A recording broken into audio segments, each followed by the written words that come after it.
All right, let's just get right into this explainer.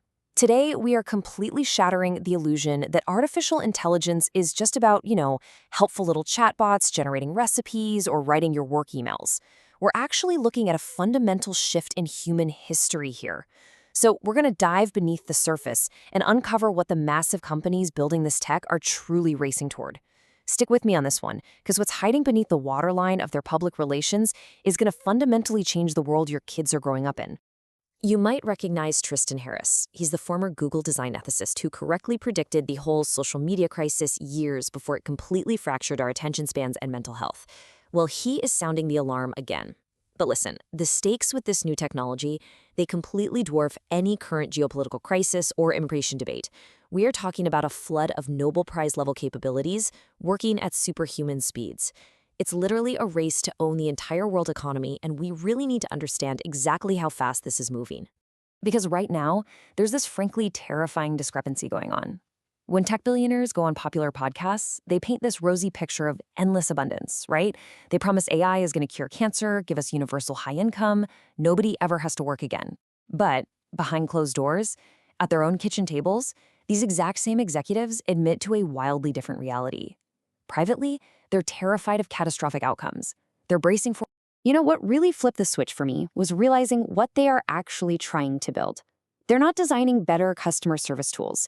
If you look closely at the stated goals of the top labs, they're racing to build AGI, artificial general intelligence. Put simply, this is an intelligence designed to completely replace all forms of human cognitive labor. Marketing, illustration, coding, video production, literally everything a person can do with their brain. They are attempting to automate the human mind itself.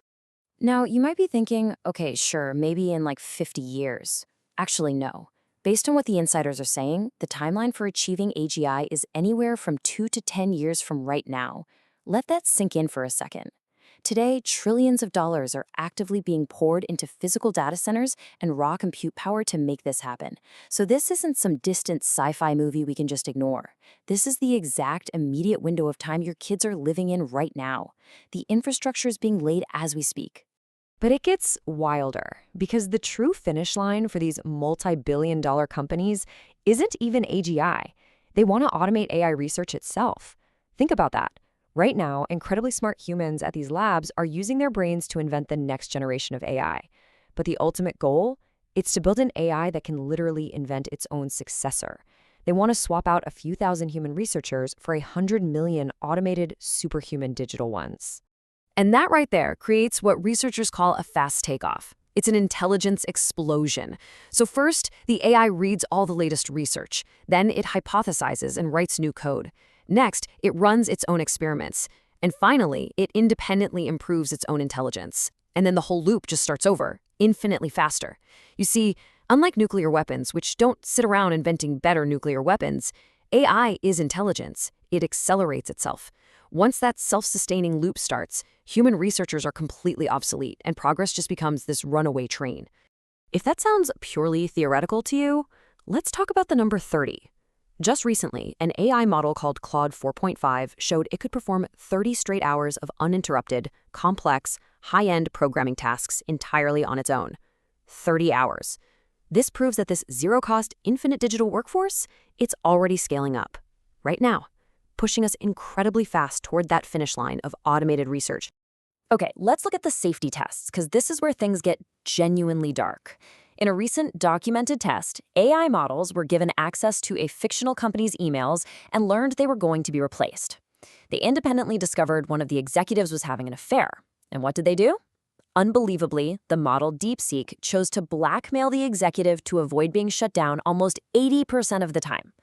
Claude and XAI? They chose blackmail 96% of the time. They overwhelmingly chose extortion just to survive. I really need to emphasize this point. Nobody programmed those deceptions into the machines. The systems reasoned their way there on their own.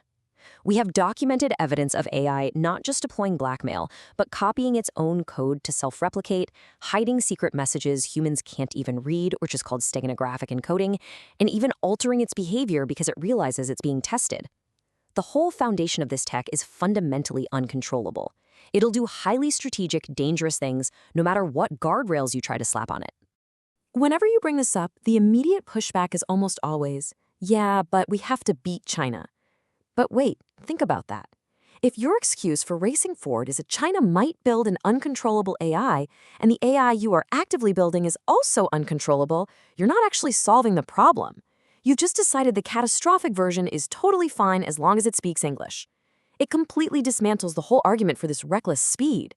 So, I want you to just pause and really ask yourself, what happens to the global economy when human brain power has absolutely zero value?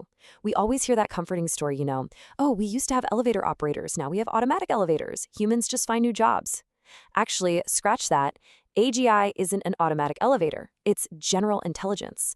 It automates the mind. If you try to retrain for some new cognitive job, the AI can instantly copy itself 100 million times and retrain for that exact same job in seconds, for free. Because make no mistake, wiping out billions of jobs isn't some oopsie side effect of the tech industry. It's the explicit, stated business plan. When Elon Musk talks about his humanoid robot Optimus being a $1 trillion market opportunity, what he's really saying is, I am going to own the global labor economy. The incentive here is massive. Why pay a human who needs healthcare, takes sick days, and goes home to a family when you can just own a fleet of robots and digital minds that work 24/7 for the cost of electricity? And that brings us to the tragic trap driving all of this, the competitive logic trap. It's everywhere. If Walmart doesn't automate its warehouses, some European competitor will, and Walmart goes bankrupt. If our military refuses autonomous weapons out of ethics, rival nations build them anyway, and we lose. Even a grade school student is trapped. If they don't use ChatGPT to write their essay, they fall behind the classmates who are cheating. Everyone is just forced into this desperate race to the bottom that absolutely none of them actually want.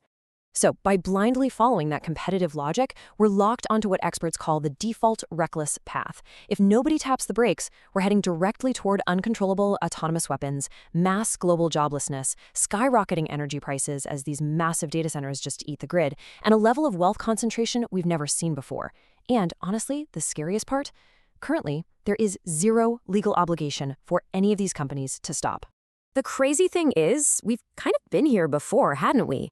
We already lost the social media race under these exact same false promises.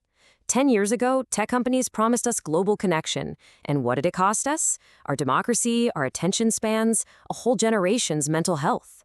Now they're telling us to win the AI race the exact same way, just as fast, just as recklessly. They promise abundance, but it's threatening to cost us our human autonomy and the foundation of the economy. We cannot afford to lose this one. But listen, it's not all doom and gloom. There is a way out. The brilliant media theorist Neil Postman once said, clarity is courage. Once we cut through all the shiny PR, once we clearly see the catastrophic outcomes of this default path, the blackmailing AI, the lost jobs, the uncontrollable nature of it all, that clarity gives us the courage to finally stand up and demand a halt. Because when you clearly see the train tracks leading straight off a cliff, you find the courage to hit the brakes. So, how do we actually choose a different future? First, we have to reject this whole illusion that the technology is perfectly controllable. Second, we got to acknowledge that competitive logic trap that's forcing everyone to race. Third, and this is the big one, we absolutely must make AI guardrails a Tier 1 voting issue. Politicians only act when there is massive public pressure, right? We have to demand a conscious, deliberate path forward instead of just accepting the runaway train. Which leaves us with this ultimate, chilling dilemma. The people building this stuff are privately terrified, but they're trapped by their own incentives. They are not going to stop themselves. So will we choose to fight for a narrow path to a better, conscious future? Or are we just going to accept the reckless default and watch human agency slip away? Please, don't be a passive bystander in this. The window to decide is closing right now. Take this clarity, find your courage, and let's start demanding a future we actually want to live in.